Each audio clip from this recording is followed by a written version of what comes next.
aku saat itu masih sangat muda gitu ya, usia 20, aku penghafal Al-Quran. Apa iya harus aku nikah jadi istri kedua gitu? Itu terlalu mengerikan. Tapi tetap menikah. Tapi tetap menikah. Oke. Dan siri. Dan itu menyesakkan. Jadi aku mulai menyingkirkan Allah dari hidup aku. Aku rasa itu juga yang bikin selamat, karena sholatnya gak ditinggalin. Nah, itu titik bangkit aku banget. Lewat lisan seorang anak tunanetra. Jadi kita tinggal ini dari rumah satu ke rumah yang lain numpang. Karena kita benar-benar ekonomi tuh di bawah banget. Benar-benar gak ada uang, gak ada tempat tinggal. Aku yang lagi ngerasa jadi sampah banget sekarang. Pasti Engkau menginginkan yang baik buat aku, walaupun aku belum tahu baiknya di mana. Allah mengizinkan itu terjadi karena kita mau dikasih satu pelajaran yang mungkin kalau nggak pakai cara yang se ekstrim itu, hikmahnya nggak tertanam lebih dalam untuk kita. Jadi ternyata status aku sebagai janda ini agak bermasalah ya. Walaupun aku ngerasa itu bukan suatu masalah gitu. Tapi stigma masyarakat itu sama janda agak miring. Padahal apa salah janda gitu ya. Ini juga lucu nih kami ya. Aku tuh lagi pengen banget berangkat umroh udah berapa bulan itu. Lagi doa terus sampai aku tempel di botol minum aku, go umroh gitu. Jadi setiap kali mau minum ambil doa dulu, bismillah umroh gitu ya. Tapi tahu diri nggak punya uang gitu ya. Nggak lama lagi dalam proses sebegitu pengennya, lagi berdoa terus. Dikontak lah sama teman aku, mau umroh nggak? Mau lah. Udah siapin paspornya. Bismillah, selamat datang di podcast Gimana Mulainya. Hari ini kita sudah kedatangan perempuan hebat. Beliau adalah seorang penghafal Al-Quran, penulis buku berjudul Perjalanan Pembuktian Cinta, dan beliau adalah founder dari komunitas Quran Dive bernama Mbak Nusaibah Az-Zahra. Biasa aku sebut panggilannya Mbak Ibah. Assalamualaikum warahmatullahi wabarakatuh, Mbak Ibah. Waalaikumsalam warahmatullahi wabarakatuh, Kak Ami. Masya Allah, aku deg-degan banget ketemu Mbak Ibah hari ini. Masya Allah, udah lama ya kayaknya kita nggak ketemu. Iya, lumayan ya, beberapa bulan yang lalu ya. Masya Allah, bahagia banget rasanya Mbak Ibah udah hadir di sini untuk sharing ke kita. Gimana sih seorang Mbak Ibah mulai dari bawah dan bangkit saat sulit. Aku tertarik banget sama Mbak Ibah itu dan kenal Mbak Ibah itu pertama kali dari kok aku mau nangis? Kok tiba-tiba mau nangis? Ada apa? Dari bukunya Mbak Ibah. Yang itu judulnya Perjalanan Pembuktian Cinta. Menarik sih. Kalau misalkan aku membayangkan aku di posisi Mbak Ibah tuh kayaknya aku nggak kuat gitu. Boleh nggak? Aku penasaran juga sih, judulnya kan Perjalanan Pembuktian Cinta. Kenapa sih Mbak pembuktian gitu? Kenapa bukan pengorbanan? Kenapa bukan hal yang lain gitu? Pembuktian apakah ini? Oke. Duh, Kak Ami, aku ingat pegang tangan dulu. Pertama kali kenalan sama Kak Ami itu, kalau nggak salah inget itu waktu pas acara training ya. Acara training. Terus Kak Ami dengan senyumnya, Mbak, kayak ngeliatin aku sambil kayak aku ngerasa spesial ya dengan diliatin sama Kak Ami. Nih orang mikir aku apa ya? Oh ternyata udah baca novel itu ternyata terjawab. Aku mikir, nih orang kok kayak gini sama aku ya gitu. Kayak aku ngerasa spesial gitu dengan Kak Ami nyapa aku, terus ngasih hadiah baju waktu itu. Nah terus, oh ternyata karena novel. Ya, jadi kenapa sih Perjalanan Pembuktian Cinta? Jadi dari keseluruhan perjalanan hidup aku, dan kita semua punya perjalanannya masing-masing.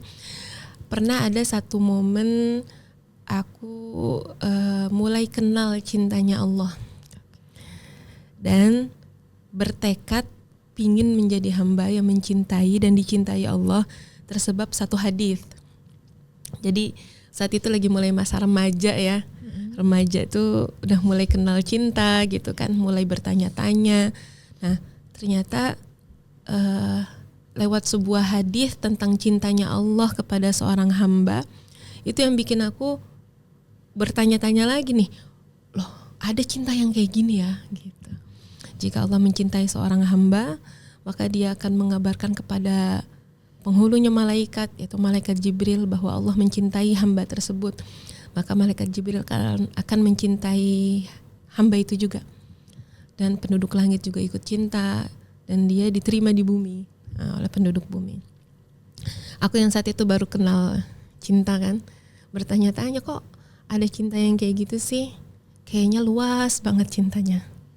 Baru baca hadisnya aku langsung tertegun dan aku ambil buku. Aku ingat tuh waktu itu kelas 10 kami, SMA kelas 1, aliyah pesantren. Nah saat itu akhirnya aku ambil buku, aku tulis hadis itu, benar-benar kena banget rasanya di hati. Dan aku punya tekad, moto hidup. Pertama kali aku punya moto hidup. Aku tahu tujuan hidup aku. Mudah-mudahan aku gak perlu revisi ini lagi. Aku pingin menjadi hamba yang mencintai dan dicintai Allah.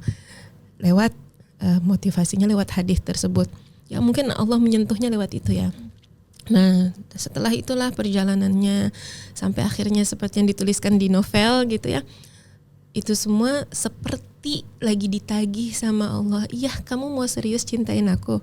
Oke buktikan gitu. Dan seperti dua arah lah. Aku pun mempertanyakan, apa iya cinta Allah kayak gitu? Bagaimana cinta yang kayak gitu tuh gimana gitu? Tunjukin ke aku dong bagaimana engkau mencintai ya Allah. Nah makanya di novel di bagian akhir gitu ya, di situ tuh ada satu scene di mana akhirnya aku benar-benar merasakan, oh begini cara Allah mencintai. Nah itu dia kenapa jadinya pembuktian. Oke. Terus pembuktian tersebut datang dari peristiwa apa? Jadi ternyata setelah tekad tersebut, karena memang aku dari kecil ngafalin Al-Quran ya.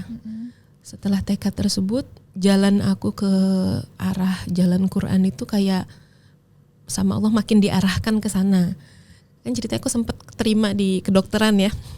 Sempat keterima di kedokteran, tapi qadarullah gak bisa dilanjutkan di kedokteran itu.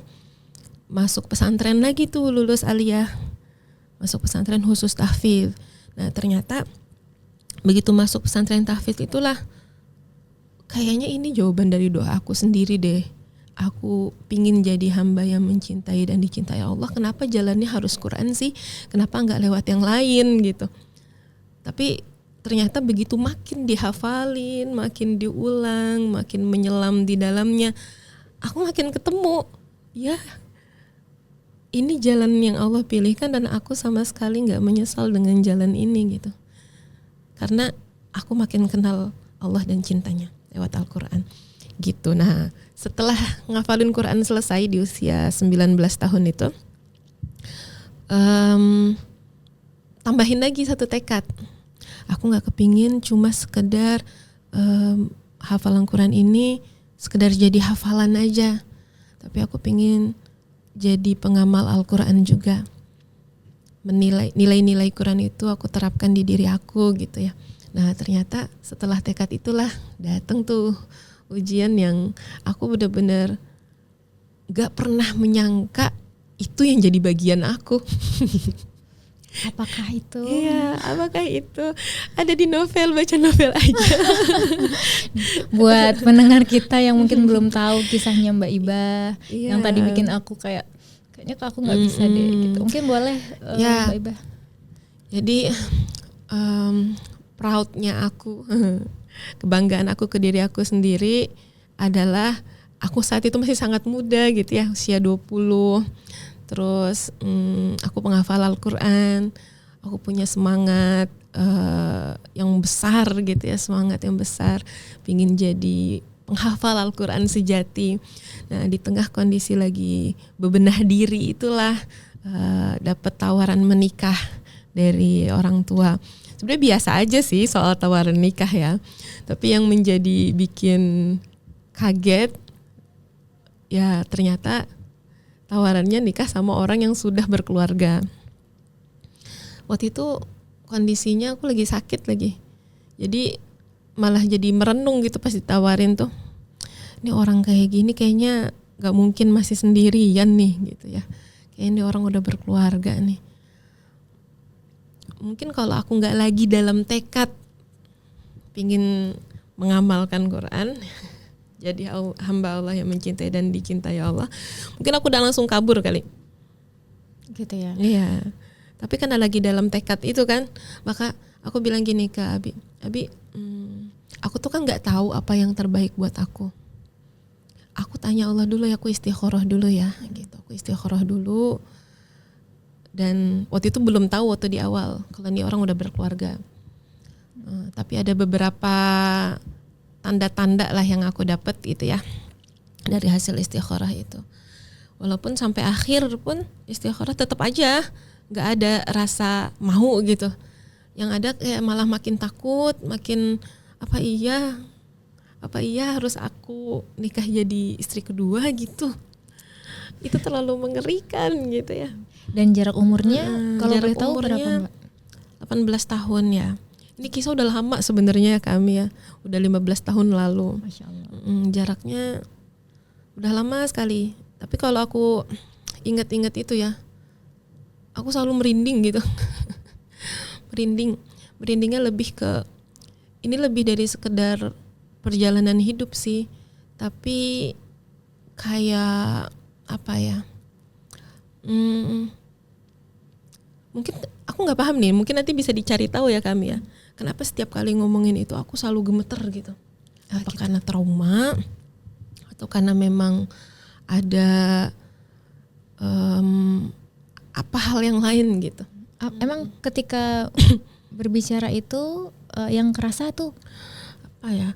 Jadi dulu sebelum akhirnya jadi novel ya, setiap kali aku menceritakan proses ini di awal dengan lebih detail ya kami ya, itu tuh aku selalu sambil kayak apa sih, gemeteran gitu, gemeteran karena memang ada beberapa hal yang sulit juga sih dijelasinnya gimana ya. Kayak gitu. Oke, Masya Allah. Dan akhirnya menikah? Akhirnya nikah Kak. Oke. Tapi ya sebagaimana yang udah aku tuliskan juga, ada beberapa persyaratan yang aku minta ya. Ini kan yang bakal ngejalanin aku. Aku sebenarnya kalau ditanya jelas aku nggak bakalan mau. Tapi aku istikharah dulu. Ada beberapa petunjuk soalnya ini baik buat aku. Tapi tetap aku nggak tenang gitu. Supaya aku bisa lebih tenang, bisa nggak ketemuin aku dulu sama istrinya. Oke. Istrinya kasih izin, benar-benar merestui, baru aku mau gitu. Tapi kalau enggak, aku enggak ini, karena aku yang bakal jalanin, kataku gitu. Dan akhirnya ketemu sama enggak diketemuin akhirnya. Tapi tetap menikah. Oke. Dan siri. Dan itu menyesakkan. Itu menyesakkan. Iya. Menikahnya kalau seingat aku di hotel ya. Ya betul. Oke. Di hotel. Setelah menikah, setelah itu beliau beneran menjadi seorang suami idaman Mbak kah? Atau tidak? Dia mengabaikan lah ya. Jadi semua janji-janji yang disebutin di awal, Abi sih yang menjanjikan ya. Ini orang baik, ini orang soleh, insya Allah ini baik buat kamu. Itu semua langsung terbantahkan dengan sikapnya langsung gitu kan. Ya, dia yang aku kan langsung hamil Kak. Oke. Langsung hamil dan dia langsung menghilang gitu. Kayak ini aku punya suami tapi kayak nggak punya suami gitu kan. Ya, itu berat ya buat aku yang belum pernah mengalami pernikahan, tiba-tiba nikah dengan kayak gitu. Hancur semua ekspektasi aku tentang pernikahan. Dan yang paling pertama dihancurkan sebenarnya mental aku ya. Mental aku sebagai seorang perempuan tuh rasanya harga diri tuh udah hancur. Udah nggak ada lagi kebanggaan aku sama diri aku sendiri gitu. Hilang ya Mbak ya? Hilang. Baru umur 20 ya. Menikah dengan suami yang itu jaraknya jauh, udah punya istri, tidak diizinkan sama istrinya, kemudian hamil, dan setelah hamil itu ditinggal, tidak dikasih nafkah juga ya? Ya. Dan hilang tanpa kabar? Ya. Oke, Masya Allah banget. Nah, gitu. Masya Allah. Oke.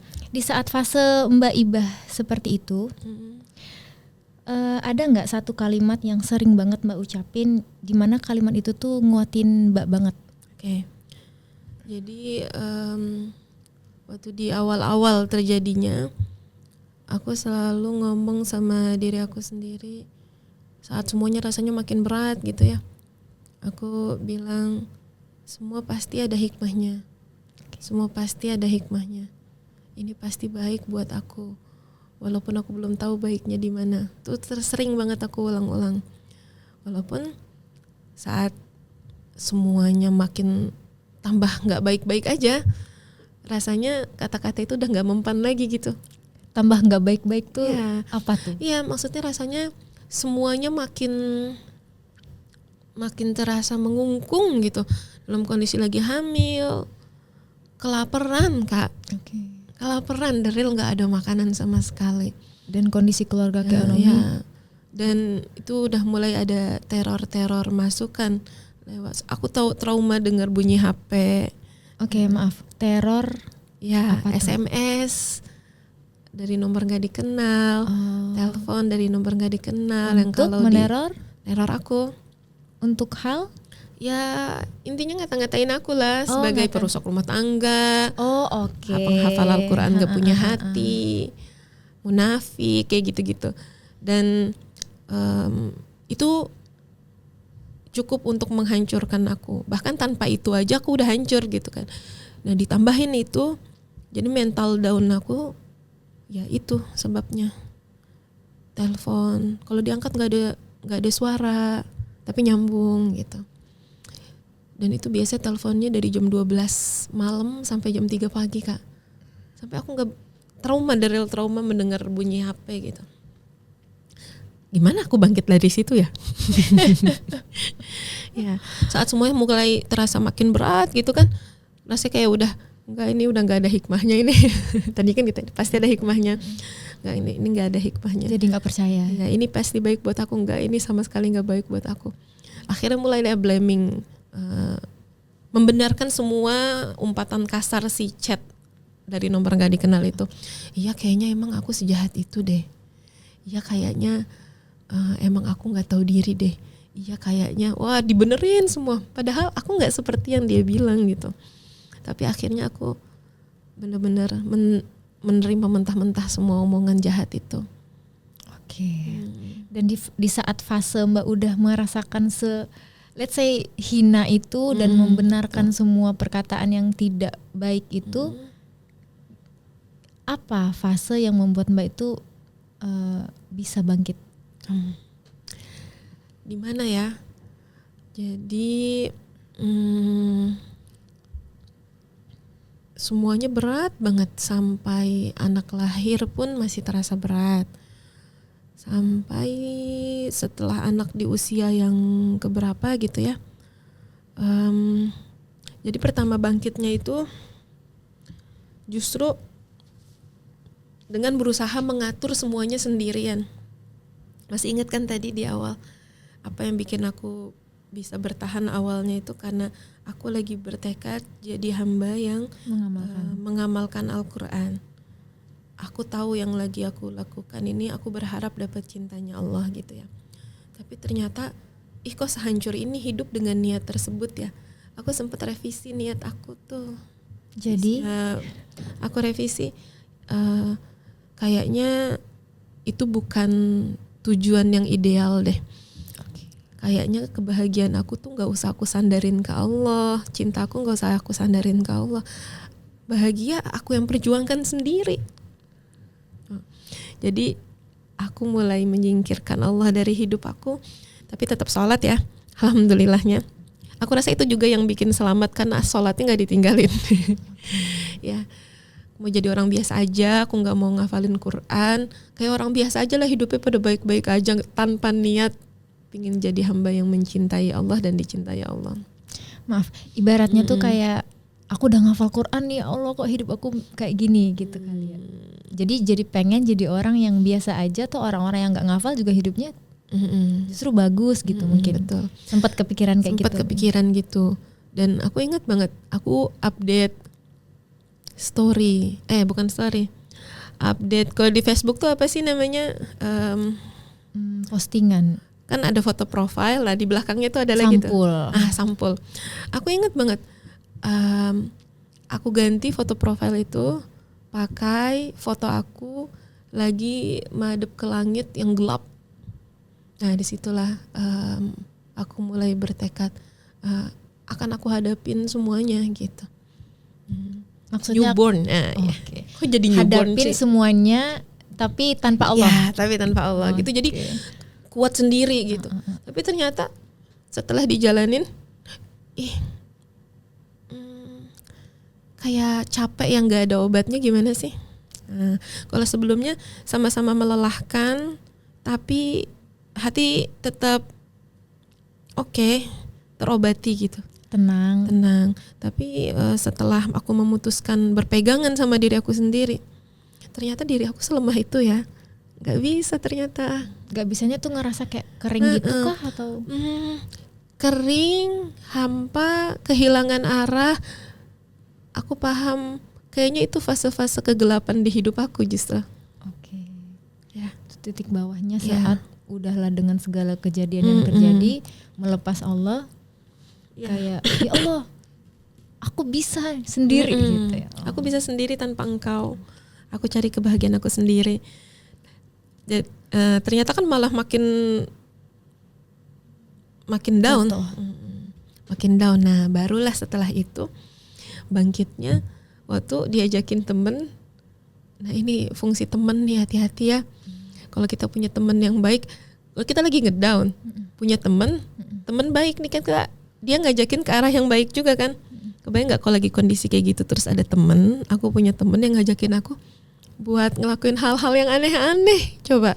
Iya. Pasti kan ngeri ya. Ngeri banget. Nah, apa yang dilakukan temen aku ini? Kita ke IBF yuk. Islamic Book Fair. Padahal lagi marah banget sama Allah di sana. Lagi marah sama kehidupan, lagi nggak ngerti kenapa aku harus hidup.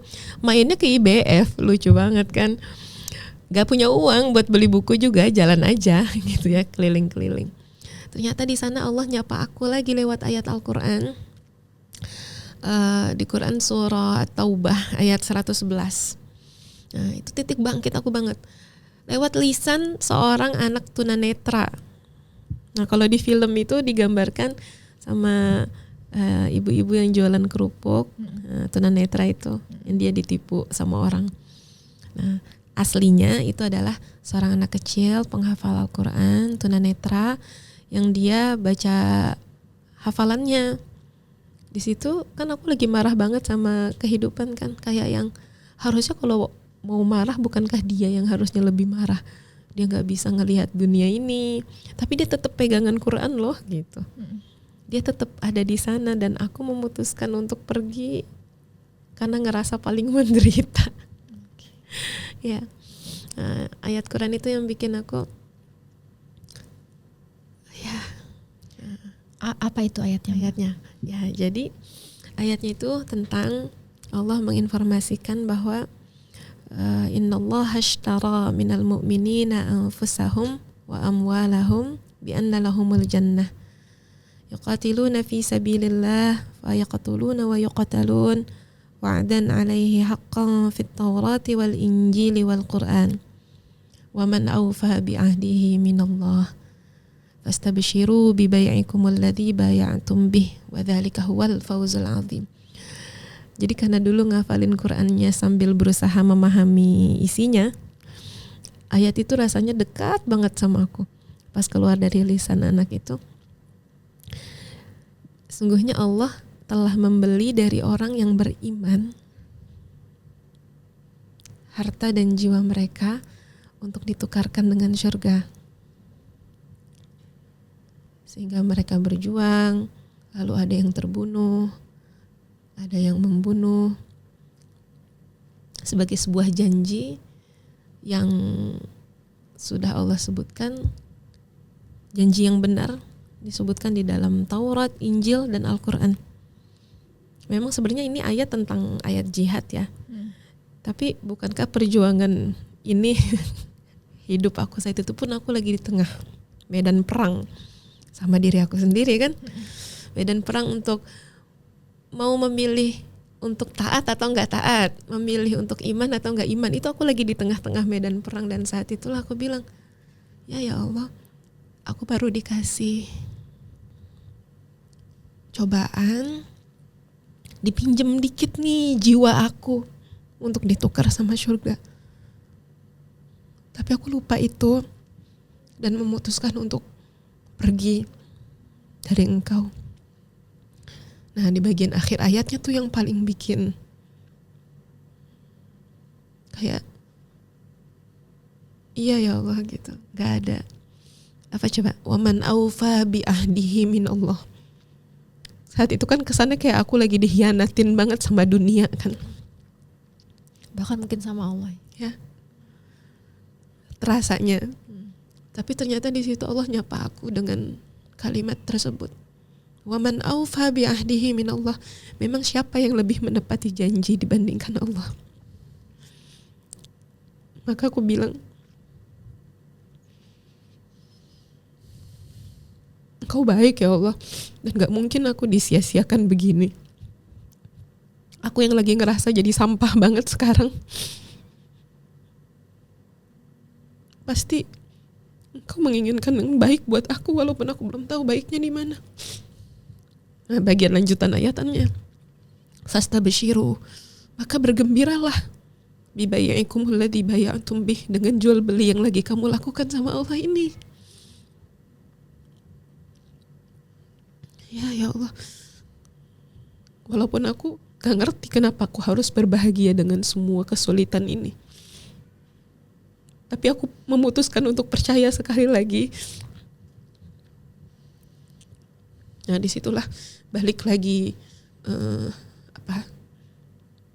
balik lagi rasa butuh aku sama Allah, rasa percaya aku dibangkitkan lagi sama Allah lewat ayat itu. Jadi di situ aku ngomong sama Allah di tribun, aku nyari tribun sepi sendirian. Aku bilang sama Allah, ya Allah, aku boleh balik lagi gak ya? Aku tahu gimana cahaya itu aku lihat hari ini di lewat lisan seorang anak tunanetra penghafal Al-Quran yang mungkin Engkau kirim hari ini buat jadi obat buat aku yang lagi begini banget gitu ya. Dan aku udah lama tinggalin cahaya itu. Aku mau lagi barengan sama cahaya itu, masih boleh nggak ya Allah? Nah, itulah aku titik balik. Aku mulai lagi murojaah hafalan. Aku abdikan lagi hidup aku sebagaimana niat aku yang sebelumnya itu. Masya Allah. Luar biasa ya.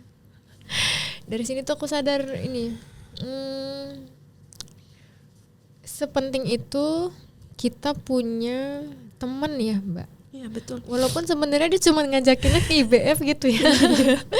Tapi ternyata dari situ wasilah Mbak Iba jadi lihat tunanetra dan kemudian dia lagi ngafal Quran dan itu nyentuh gitu. Iya. Luar biasa Mbak. Insyaallah. Buat teman-teman kalau punya teman baik dipegang kali ya.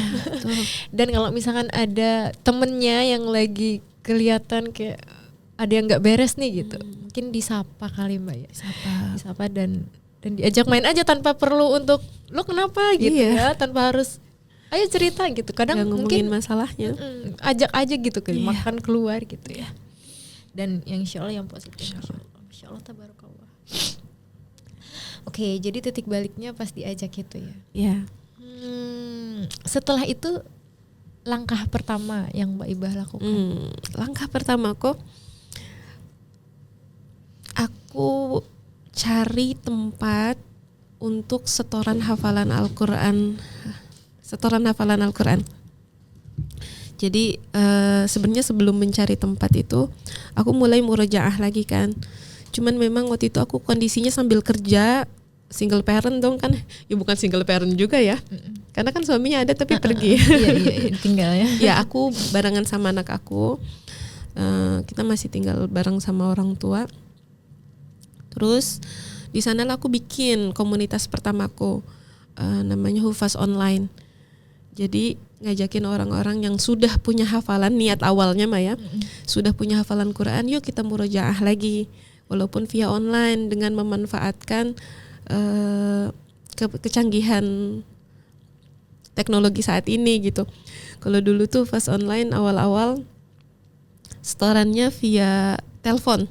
Kalau sekarang kan udah rame video call ya. Kalau dulu kayaknya belum serame itu video call. Paling via Skype gitu. Oke. Sebelum masuk ke situ Mbak, kepikiran bikin Hufaz online. Dan di saat Mbak itu udah hamil ya pas udah lahiran pas udah. Pas diajak teman itu udah lahiran. Udah Lahiran. Oke. Itu kan ada stigma negatif nggak sih yang Mbak Ibah dapat dari sekitar? Terus apakah itu gimana tuh cara Mbak Ibah berdamai dengan stigma negatif tersebut sampai akhirnya oke deh aku bikin Hufaz online aja. Mungkin banyak di antara kita tuh yang pengen bertumbuh, pengen coba hal baru gitu kan, tapi nggak enak nih sama omongan tetangga, sama omongan orang sekitar. Jadi akhirnya ya udah deh, lagian orang lain juga mikir aku sejelek ini kok, ngapain juga aku boro-boro mau bikin ini gitu. Iya. Jadi tetangga itu mulai bertanya-tanya dong, ini perempuan hamil, suaminya mana gitu kan. Pasti kita selalu jawabnya lagi kerja gitu, lagi kerja luar kota, selalu jawabnya kayak gitu. Sampai pas lebaran, yang paling berat tuh pas lebaran kan, mulai tuh tetangga pada datang silaturahim, maaf-maafan kan. Lagi-lagi pasti ditanya sama suaminya mana. Ya kalau cuman begitu-gitu doang mah masih bisa dihadapin lah ya. Walaupun rasanya kayak di hati itu kayak set gitu, kayak disilet gitu kan. Ya. Nah, itu kebetulan gak lama kita pindah rumah. Jadi kita tinggal ini dari rumah satu ke rumah yang lain numpang. Karena kita benar-benar ekonomi tuh di bawah banget ya. Benar-benar gak ada uang, gak ada tempat tinggal. Nah makanya kita pindah itu karena ada rumah orang yang kosong. Terus kita gak apa-apa tinggal di sini aja gitu. Jadi berapa kali tuh pindah. Di Tangerang ke Depok, pindah ke daerah Depok juga tapi beda rumah. Ya beda gitu. Sempat beberapa kali pindah. Bahkan tinggal di tempat yang dikelilingin sama pohon-pohon tinggi, kebun gitu. Dan atapnya hampir roboh ya, namanya kita numpang ya. Yang penting bisa tinggal ya. Iya gitu. Nah jadi kan sebenarnya orang tuh nggak terlalu peduli banget kok sama kita. Ya, berarti mindset orang nggak peduli sama aku tuh udah ada sama Mbak saat itu. Orang nggak peduli banget kok sama hidup kita. Dia juga punya masalahnya sendiri. Jadi kalau mau mulai kenapa nggak dimulai aja gitu kan. Jadi Hufaz online itu jangan difikirkan harus punya tempatnya dulu, tempatnya harus bagus dulu, semua peralatannya harus canggih dulu, enggak. Itu dimulai dengan sesederhana aku kontak teman aku, sesama teman pesantren dulu. Simakin hafalan aku dong. Kamu mau aku simakin juga enggak? Ya, dah tuh. Terus kita rutin ketemuan, kumpulin beberapa teman yang kita saling menyimak satu sama lain. Kadang setorannya sambil naik Gojek. Kalau dulu belum ada Gojek ya. Naik ojek. Gimana tuh setoran sambil naik ojek? Oh, ya. Dibonceng. Sambil diboncengin kan. Jadwalnya setoran nih. Entah aku yang setor atau orang lain yang setor ke aku. Terus nyimaknya sambil pakai HP dulu tuh. Panggilan biasa coba. Iya, telepon ya. Telepon biasa. Nah, kayak gitu sih. Ntar lagi nungguin kereta sambil nyimak hafalan. Seru banget ya pokoknya. Dan ternyata banyak juga yang join di Hufaz online itu, banyak yang baru mau belajar baca juga. Kita kumpulin dan sampai akhirnya itu jadi mancanegara. Orang-orang dari luar negeri pada gabung. Ikut program itu. Karena ternyata saat itu belum rame tuh program tahfiz online tuh belum rame. Jadi termasuk yang awal-awal lah ya Hufaz online itu. Masya Allah. Oke, jadi intinya nggak ada orang yang peduli sama hidup kita ya, karena mereka punya masalahnya. Jadi kalau punya ide, walaupun seberat apapun hidupnya, Go on aja, coba. Apalagi kalau aku kenapa harus sufas online? Walaupun di awal-awal itu nggak ada uangnya sama sekali ya, karena ya memang aku buka untuk yang mau berjuang. Tapi di sini nggak yang nerima setoran nggak dapat gaji, ya sukarela aja gitu. Kenapa aku perjuangkan? Karena ternyata begitu mengulang hafalan lagi, hati aku lebih bahagia. Hidupnya lagi gak baik-baik aja, tapi ayat-ayat Al-Quran yang aku ulang itu beneran jadi obat. Makanya kenapa sih mau sebegitunya memperjuangkan pulang pergi Depok, Jakarta kerja kan, masih mau rela-relain bikin komunitas hafalan Quran. Aku bilang gimana ya, soalnya di sini obatnya gitu. Oke, aku mau tahu dong, kan saat itu nggak udah bikin hufaz online, kerja Depok Jakarta. Betul. Itu gimana ceritanya bisa bekerja? Kerja Dan ya. Kerja apa waktu itu? Jadi aku diajakin sama kakak sepupu aku untuk ikutan sebuah training, karena dia ngelihat aku sedih banget mungkin ya. Saat itu belum rame pembahasan soal mental health ya. Tapi kayaknya dia ngerti aku ini tertekan gitu. Yang aku sendiri juga aku nggak ngerasa aku tertekan, tapi ya ternyata aku memang setertekan itu. Nah dia yang ngajakin aku untuk ikutan training. Trainingnya itu tentang melepaskan emosi gitu. Tapi dengan cara psikolog lah ya gitu. Jadi nggak main asal-asalan melepaskan emosi gitu. Nah setelah ikutan training itulah aku kan jadi gabung ke komunitas tersebut, komunitas training itu. Nah terus di sana dibutuhkan admin, pas banget aku lagi butuhkan. Jadi aku kerja di sana di komunitas training tersebut. Tetap terbuka ya. Ya. Sekarang aku masuk ke Abi. Ya. Kan Mbak Iba dipaksa nikah sama Abi. Dan mungkin Mbak nggak suka dan nggak mau sebenarnya di saat itu. Pernah benci Abi nggak Mbak? Kalau tanyanya kayak gitu, kayaknya salah satu. Ini lucu nih. Jadi kan gabung ke lembaga training tersebut. Nah, kita tuh disuruh ngelis sebanyak mungkin sesuatu yang menjadi masalah kita, apa yang paling mengganggu gitu ya. Tulis semuanya sedetil mungkin. Aku kecewa sama si ini sebab ini, di mana kejadiannya. Aku tulis sampai ada 100 lebih ya. Ya Allah banyak. Tapi aku dari awal saat lagi nulisin itu, aku nggak ada nulis aku marah sama Abi karena ini gitu. Tapi dari 100 itu nggak ada. Tapi temen aku ngomong gini, kamu tuh harusnya marah sama Abi kamu. Abi kamu yang bikin kamu kayak gini. Tapi aku cari-cari gitu ya, serius aku sampai nyari-nyari gitu. Emang aku marah ya sama Abi aku, tapi aku ngerasa aku nggak marah sama Abi kok gitu ya. Sampai aku cari-cari, ternyata begitu permasalahan luarnya disembuhin gitu ya. Kan pelan-pelan dilepaskan satu demi satu tuh, kayak kita lagi ngelepasin kerikil yang begitu banyak di pundak kita, lepasin satu demi satu gitu kan.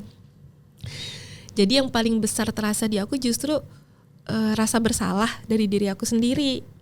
Aku menyalah-nyalahkan diri sendiri sebenarnya sebab chat-chat negatif itu loh. Nah itu awalnya. Itu yang bikin berat itu di sana. Ternyata begitu ininya diselesaikan, set di lembaran yang kesekian, nah barulah aku nemu ya ternyata aku ada kecewa juga sama Abi gitu. Tapi itu bukan masalah utamanya, karena aku nggak pernah menyalahkan Abi terkait ini sih, gitu ya, bukan masalah utamanya, gitu Kak. Oke.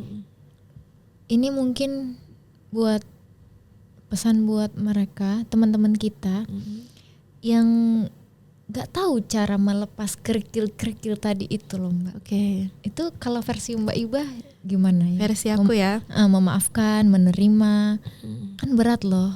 Ya. Ini versi aku setelah 15 tahun kejadian itu berlewat ya. Kalau aku yang dulu mungkin aku akan jawabnya berbeda. Tapi kalau aku yang sekarang, kayaknya aku makin ketemu polanya. untuk melepaskan kerikil demi kerikil itu satu demi satu. Aku selalu ingat perkataan guru aku di training tersebut. Beliau bilang pada akhirnya semua teknik yang diajarkan di sini tuh nggak penting, tapi yang penting itu adalah bagaimana kita sama Allah. Kataku, setelah muter-muter intinya itu gitu ya. Tapi ternyata dalam perjalanan aku menyembuhkan diri aku, healing, ya intinya emang itu. Sampai aku punya sebuah quotes ya. Aku ingat banget, aku tulis saat lagi ngejalanin semua hal. Pada akhirnya semua kerumitan ini tuh sederhana. Bermuara kepada satu hal, Allah.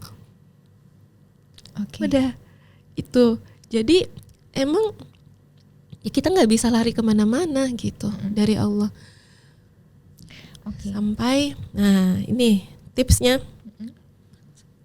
Apapun yang lagi kita rasakan, apapun yang lagi kita hadapin, seberat apapun, jangan pernah lari dari Allah. Nah, kalau aku bawa semua perasaan itu sambil berinteraksi sama Al-Quran. Al-Quran itu kan kalamullah. Jadi Allah yang akan menjawab dan menyembuhkan aku, menyembuhkan kita dengan kita yang kembali kepada Allah itu. Ya. Jadi gini, contoh nih. Misalkan lagi ngerasa sedih banget. Sedih yang sampai sedih banget sampai gak bisa ditanggung lagi kesedihan itu. Orang kalau lagi sedih gitu biasanya ngapain Kak? Nangis, gak mau ngapa-ngapain, gak mau ngomong sama orang, gak enak makan, diem. Ya, ekstrimnya dia nyari pinggir jembatan. Atau kalau aku tidur yang lama. Ada yang cari makanan juga. Iya, ada yang lari ke makanan. Ternyata setelah trial and error ya, aku coba ini cara paling efektif buat aku. Sambil merasakan kesedihan tersebut, aku ambil wudhu, aku buka Al-Quran. Lalu aku baca, entah melanjutkan tilawah kah, entah murojaah kah, entah nyimak hafalan orang yang lagi setoran sama aku kah, apapun itu intinya ke Al-Quran. Sambil tetap merasakan kesedihan tersebut, ya. Jadi sambil mau baca tuh sambil gini, ya Allah, aku ini lagi sedih banget sampai nggak bisa berkata-kata lagi, nggak bisa dibahasakan dengan cara yang kayak gimana kesedihan ini.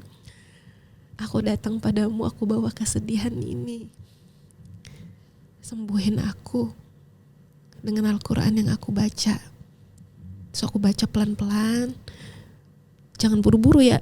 Baca pelan-pelan, ambil lihat artinya dan rasakan bagaimana Allah menyembuhkan kesedihan kita tersebut dengan ayat itu. Masya Allah.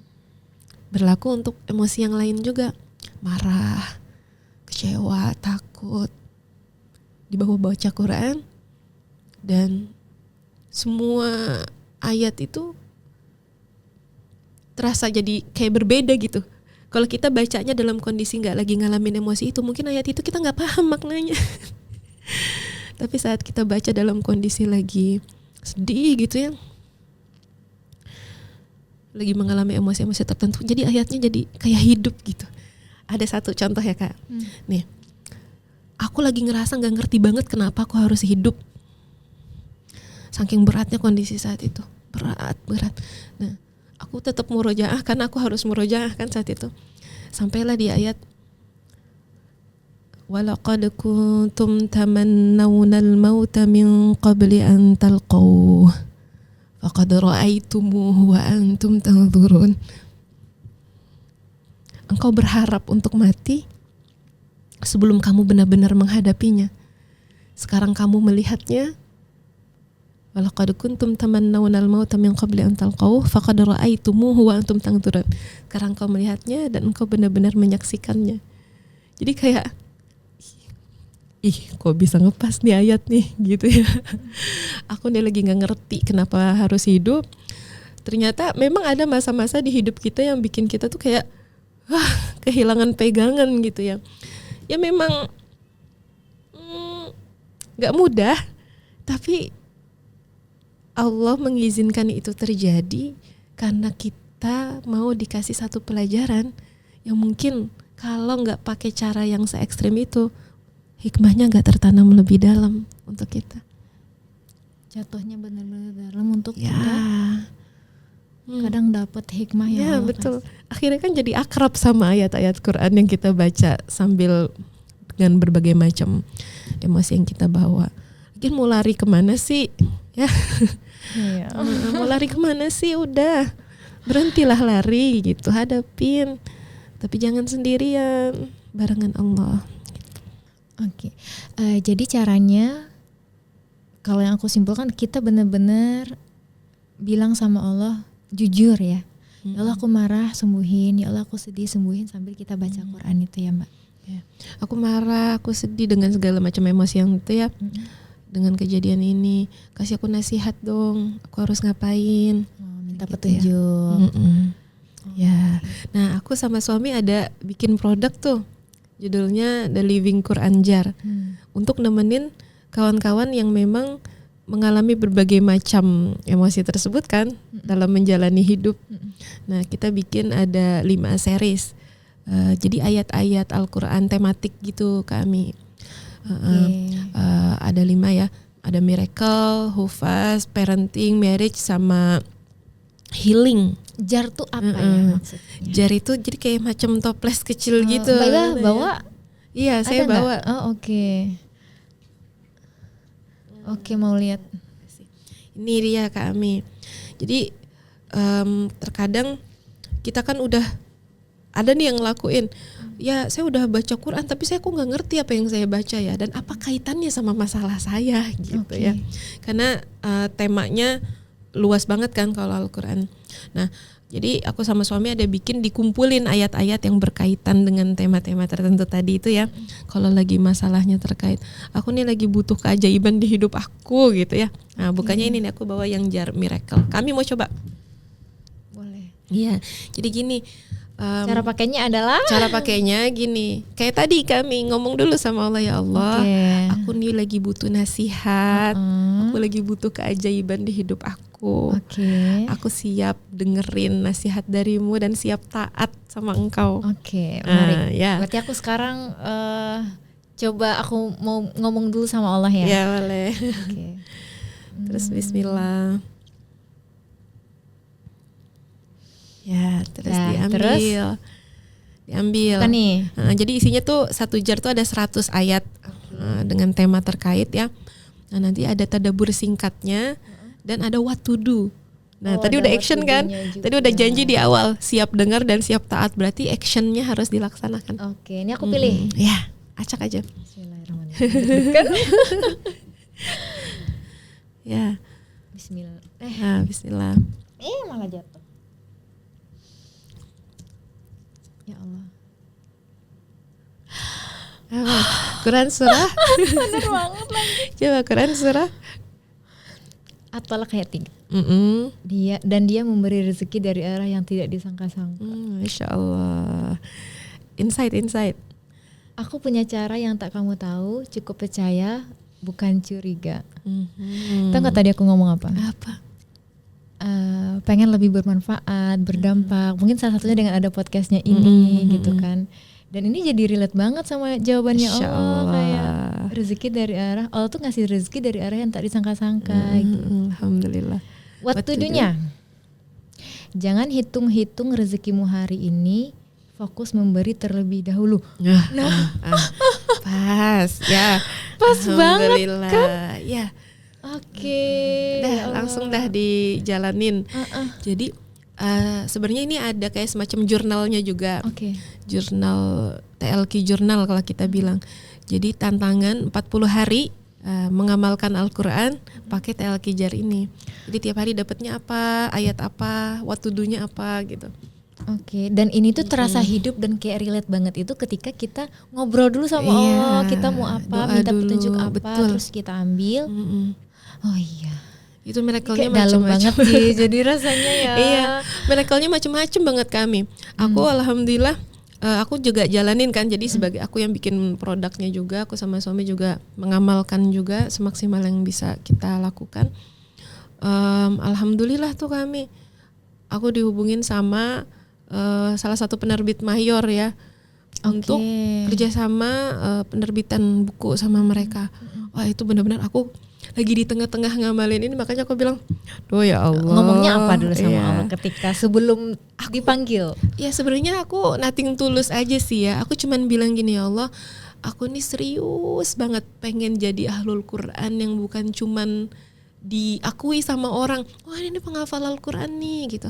Tapi aku pengen jadi penghafal Al-Quran yang diakui sama engkau, yang otomatis hafalan Quran ini gak bisa jadi hafalan yang cuman ada di otak aku, di hati aku, tapi gak berbuah jadi amal.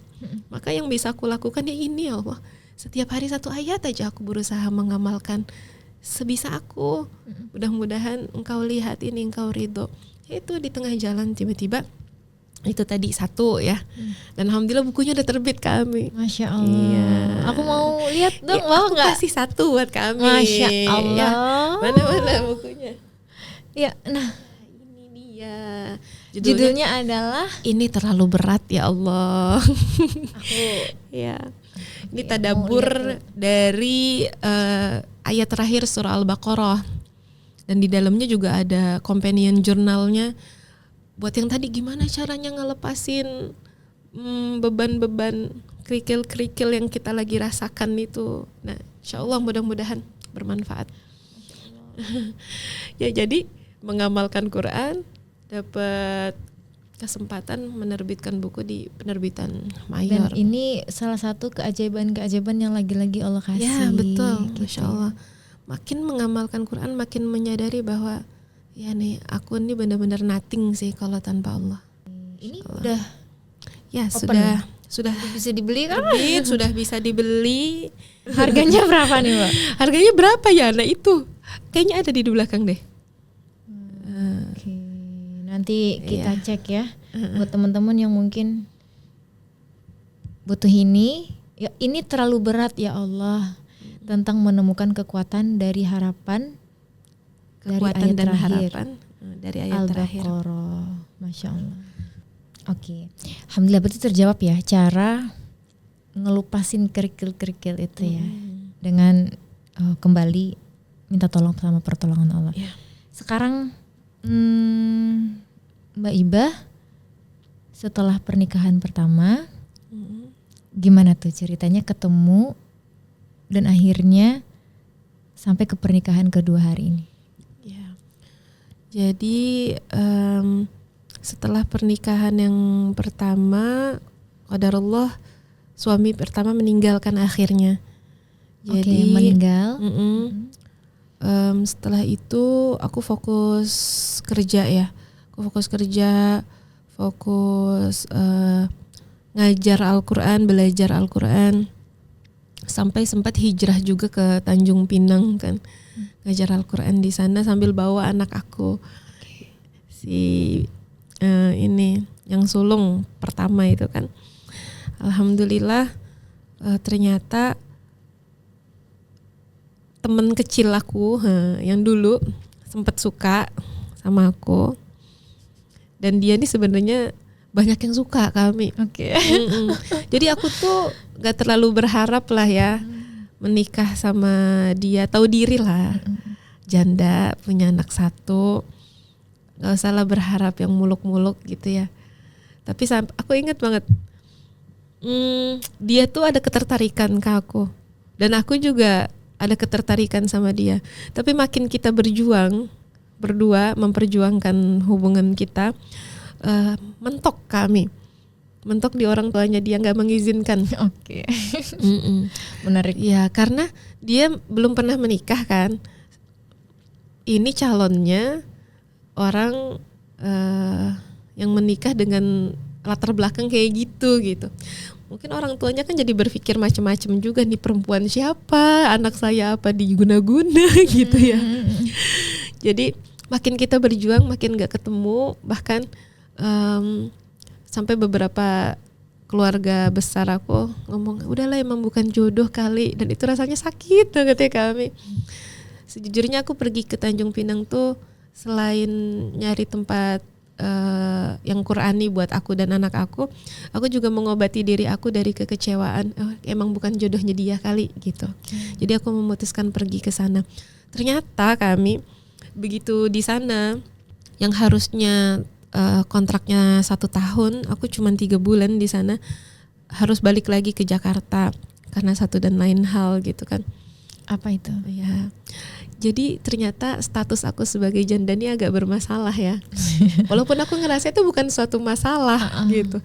Tapi stigma masyarakat itu sama janda agak miring. Padahal apa salah janda gitu ya. Yeah. Kecuali mungkin kalau jandanya kegatelan gitu ya. Kita ngafal, ngajar. Kita ngafal Quran, ngajar Quran. Cuman kayaknya orang tuh merasa terancam gitu dengan keberadaan aku, takut suaminya diambil kah. Atau para bapak-bapak kehebohan, ayo tolong dia gitu. Padahal mah apa sih orang kita nggak perlu ditolong gitu ya. Jadi kayaknya itu sih bikin kehebohan gitu, dan akhirnya aku diminta untuk mengundurkan diri dari yayasan tersebut. Ya udahlah, kita pergi. Balik lagi ke Jakarta. Pas di Jakarta itulah aku diberangkatin umroh sama lembaganya suami yang sekarang jadi suami aku ya. Saat itu mereka pertama kali ngadain berangkat umroh komunitas. Kenapa tiba-tiba diajak berangkat umroh? Nah jadi ini juga lucu nih kami ya. Aku tuh lagi pengen banget berangkat umroh udah berapa bulan itu. Lagi doa terus, sampai aku tempel di botol minum aku, go umroh gitu. Jadi setiap kali mau minum ambil doa dulu, bismillah umroh gitu ya. Sambil murojaah sambil lihat mau umroh gitu. Tapi tahu diri gak punya uang gitu ya. Makanya aku bilang, aku punya laptop nih, pengen aku jual aja laptopnya. Udah aku niatin nih setiap kali lewatin tempat jualan laptop, mau dijual laptopnya. Tapi kelewat terus kami. Gak lama lagi dalam proses sebegitu pengennya, lagi berdoa terus, lagi mulai action. Dikontak lah sama teman aku, mau umroh nggak? Mau lah, udah siapin paspornya. Masya Allah. Nah itu lembaga PPA itu yang mereka mau berangkat perdana umroh, dan aku diberangkatin. Teman ini calon suami kah atau? Ya. Oh oke. Awalnya bukan dia yang infoin aku. Awalnya teman aku beneran teman gitu ya. Orang Lombok, Yona namanya. Kak Iba, aku punya feeling Kak Iba bakalan berangkat jalan umroh lagi bentar lagi deh. Apa sih kamu? Dia nangis. Ngasih tahu akunya sambil nangis. Kenapa sih kok tiba-tiba kayak gitu? Nggak tahu, aku ngerasa kakak kayaknya bakal bentar lagi umroh. Mungkin calon suami aku ini udah sonding ke dia gitu, teman dekat aku ya. Nah akhirnya kita jalan lah di depan Ka'bah tuh, aku bilang ya Allah, hidup aku ini lagi di titik minus ya. Aku baru dipecat dari tempat kerjaan dengan alasan yang sebabnya nggak jelas gitu ya. Aku lagi nggak punya apapun, tapi engkau justru panggil aku ke sini saat aku lagi nggak punya apapun kecuali engkau dan Al-Quran ini gitu ya. Nah dari sana pulang dari umroh, kerjalah di PPA itu. Hal yang sebenarnya paling aku nggak mau karena ada di sekitaran dia. Yang aku cancel nikah kan. Kita udah fix nih nggak boleh nikah. Tertaunya kerja yang ada dianya. Iya, itu tuh males banget Kak, asli kayak yang ya Allah, aku udah sampai pergi nyeberangin pulau. Tapi ternyata harus balik lagi. Soalnya kayak ujianmu belum kelar nih, selesaiin dulu. Ternyata gak lama dilamar Kak.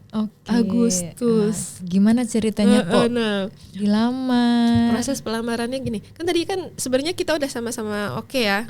Orang tua aku juga udah setuju, cuman masih nyangkut di ridho bapaknya. Bapaknya itu suatu hari, nah ini lagi-lagi nih soal mengembalikan urusan ke Allah ya, tawakal. Di hari itu tuh aku disindir sama Coach Sony Abikim, tahu nggak? Mas Sony. Beliau kan di PPA ya. Jadi waktu itu lagi ada training PPA di Bekasi. Suami aku yang sekarang, nah belum nikah waktu itu ya. Dia ngisi acara di training di dalam. Kita di luar ngobrol-ngobrol. Ada Coach Sony, ada beberapa orang lagi yang lain. Ditanyain gini bercanda, Mbak Ibah, gimana nih Mas Randy gitu. Apaan sih, aku kalau udah ngomongin itu tuh panas dingin ya. Gimana nih Mas Randy? Apaan dia gitu-gitu aja tuh, orangnya di dalam lagi ngisi training. Enggak, maksudnya jadi apa enggak nikah. Ya kita mah berjuang, tapi kayaknya belum ada titik terang. Ayo kalau emang enggak jadi, biar Ane kasih ini, ada teman Ane mau maju nih gitu. Oh, justru nawarin. Iya, terus aku dengan ini ya emang salah tingkah ya. Pokoknya udah ngomongin tentang orang yang kita seneng itu kan kayaknya agak-agak gimana gitu kan. Ya udah, sini ayo proses, aku bilang kayak gitu. Aku mah sama siapa aja, asal orangnya baik, soleh, siap terima aku dengan apa yang udah aku lewatin, kataku gitu. Beneran. Nanti masih nyangkut lagi sama Mas Randy, kata Mas Sony gitu kan. Bener kok, nggak apa-apa, ayo. Tapi habis ngomong gitu rasanya di hati kayak rela nggak rela gitu kami. Kayak mungkin masih ada harapan gitu. Nah aku inget tuh pulang dari sana. Udahlah mungkin emang aku udah butuh nikah lagi nih, tapi mungkin bukan sama dia kali ya. Mungkin ini jalannya nih, mau dikenalin sama orang lain kan. Cuman aku harus kelar dulu sama yang ini. Nah di situ aku ingat banget, aku sholat, selesai sholat aku baca Al-Quran, selesai baca Quran aku doa sama Allah. Ya Allah, aku pernah ngelewatin fase berat di hidup aku, dan aku lewat juga dengan pertolongan Engkau. Dan setelah lewatin itu aku makin yakin bahwa pilihanmu selalu yang paling baik.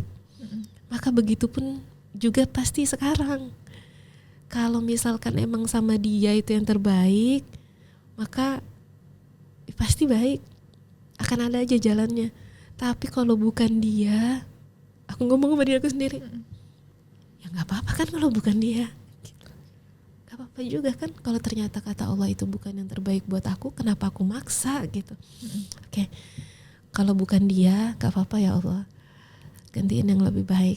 Itu udah mempasrahkan. Ya udah benar-benar aku lepasin dia dari hati aku lepasin. Kalau tadinya kan kalau ngomong tuh cuma ngomong-ngomong di sini, tapi di sini gak rela gitu ngelepasin. Nah hari itu aku benar-benar melepaskan dia dari hati aku secara sadar, ya, dengan sadar, dengan meminta Allah pilihin yang menurut Engkau baik aja buat aku. Aku percaya gitu. Tapi ada air mata dong, nangis kan ya. Set, gak apa-apa ya Allah, aku pilih Engkau bukan pilih dia. Masya Allah. Hujan tuh Kak, kan hujan, aku buka jendela, terus sambil kena hujan sambil aku doa, aku percaya banget sama Engkau ya Allah. Nah beberapa detik kemudian, detik loh itu, ada BBM masuk, dulu masih pakai BBM. Kata bapak kita datang ngelamar habis lebaran. Lah tiba-tiba ya, tapi saat itu aku udah gak excited lagi ya kan, karena aku lagi baru aja ngelepasin, kataku ujian baru nih, baru diniatin, datang ujian barunya sepersekian detik, mau dilihat nih ayo hatinya berubah lagi gak gitu kan. Makanya aku bilang, aku tetap pilih Engkau ya Allah. Maka aku balas chatnya, oh gitu, Masya Allah, kok bisa tiba-tiba, aku bilang kayak gitu. Iya, rupanya di saat aku lagi doa, Bapak lagi baca Al-Quran di sana. Jadi pas lagi hujan itu, Bapak ngomonglah ke suami aku, ngomong, Iba gimana? Oh gitu, baik, sehat gitu. Tiba-tiba aja, tiba-tiba aja. Ya kita datang lamar habis lebaran gitu. Itu perjuangan 2 tahun lebih lah ya. Ya Allah. Jadi saat dilepasin justru dia datang ya. Jadi itu awal. Jangan deket. Oke. Hikmahnya adalah kalau kita mau sesuatu, apapun itu, mau jodoh, mau anak, mau pasangan mungkin atau apapun ya, mimpi-mimpi kita lepaskan ya Mbak. Iya. Jangan kayak ngerasa kita bisa kali ya. Jangan sampai gini loh, sesuatu yang kita inginkan itu pasti sesuatu yang berarti buat hati kita kan. Sesuatu yang kita pengenin banget di sini. Sedangkan Allah tuh nggak seneng kalau ada sesuatu yang lebih besar dari Allah di hati kita. Nah, maka harus dengan sadar posisikan Allah lebih besar dari semua keinginan itu. Nah, baru setelah itu akan menarik sesuatu yang oke, kalau aku kasih ini akan aman buat hatimu. Hatimu nggak akan tergelincir jadi membesarkan sesuatu selain aku. Gitu. Jadi gimana saat Allah kasih kita sesuatu itu, hati kita aman tuh. biasa aja rasanya. Biasa aja. Mau diambil boleh, Ya. mau dikasih alhamdulillah, kalau enggak Betul. juga nggak apa-apa karena Dan, udah diisinya sama Allah dulu. betul. Gitu. Dan itu perjalanan seumur hidup, Kak. Iya benar Ya, lagi. sampai kita mati, masing-masing kita akan selalu dihadapkan sama hal-hal kayak gitu tuh. Iya benar lagi. Pilihan-pilihan mana yang mau kita prioritaskan. Ya. Iya benar banget lagi. Iya. Oke, masya Allah. Oke, sekarang pesan untuk teman-teman kita, mungkin dari pernikahan pertama ke pernikahan kedua itu gimana Oke. untuk tidak membawa luka lama dan membuka lembaran baru dan mungkin lebih tenang dan menjadi penarik rezeki untuk suami kali ya. Oke. Boleh kali aku sambil pegang novel aku. Oh boleh. Jadi sebenarnya Heeh. di novel ini semua yang Kak Ami tanyain tadi tuh udah tertulis, Kak. Di sini. Ya. Ini cover baru ya. Ini cover baru, pakai cover film ya. Karena sudah difilmkan di 2024 kemarin. Dari kisah nyata. Ya. Kisah nyata yang difilmkan, masya Allah. Nah, jadi memang benar, Kak. Trauma itu nyata, ya. Waktu akhirnya diizinkan oleh orang tuanya datang melamar, udah lamaran, udah dikasih cincin nih sama ibunya kan, dipasangin cincin. Rupanya trauma-trauma itu datang, yang bikin aku kayak mempertanyakan apa iya ya menikah lagi itu satu hal yang tepat. Jadi traumatik soal pernikahan di hidup aku tuh bukan cuma datang dari pernikahan aku yang pertama, tapi dari bagaimana pernikahan orang tua aku juga. Oke. Jadi setelah 23 tahun pernikahan mereka berpisah kan. Jadi ada rasa takut di dalam diri aku yang ternyata aku baru sadar aku tuh takut ternyata gitu. Oke. Jadi Pengen ternyata- nikah, pengen tapi ada nikah, rasa takut. Tapi ada rasa takut. Itu rasa takutnya sampai bikin aku lepas cincin itu, aku balikin ke suami aku. Oke. Aku balikin ke dia. Aku nggak bisa lanjutin pernikahan ini. Ini terlalu menakutkan, terlalu mengerikan gitu. Ya, segitu udah berjuang lama ya, Iya. tapi aku sampai ketakutan. Nah, aku ingat banget saat itu, jangan ngerasa kuat sendiri. Kalau nggak kuat, sampaikanlah nggak kuat sama Allah. Aku nih nggak kuat loh ya Allah. Berlemah-lemahlah sama Allah. Maka Allah akan menolong kita dengan kekuatannya. Aku nih anak pertama kan dari 8 bersaudara. Dan kita ekonominya tergolong menengah ke bawah lah ya. Tapi ternyata ada satu mental keuangan yang aku nih agak bermasalah. Dimana aku nih terlalu menggampangkan berhutang. Aku sampai sempat dipanggil guru aku ya. Saya dengar Nusaibah nih banyak hutang ya sama teman-teman gak dibayarin. Aku sedih banget di situ. Aku datang ke Umi. Aku inget banget, selalu inget sama omongan Umi kepada aku terkait uang. Yang sering diulang-ulang sama Umi aku dulu tuh ngomongnya gini, kamu nih gak bisa amanah ya soal uang. Itu terulang-ulang di otak aku. Umi cabut doa itu dong. Itu bukan doa Ibai, cuman sekedar kata-kata aja. Iya, tapi aku selalu keingetan itu. Apa itu yang bikin aku jadi gak bisa amanah terkait uang. Umi cabut doanya, Umi ganti doanya. Sejak itu lah Umi hampir nangis, merubah doanya. Oke. Nusaibah amanah terkait uang. Itu jadi titik balik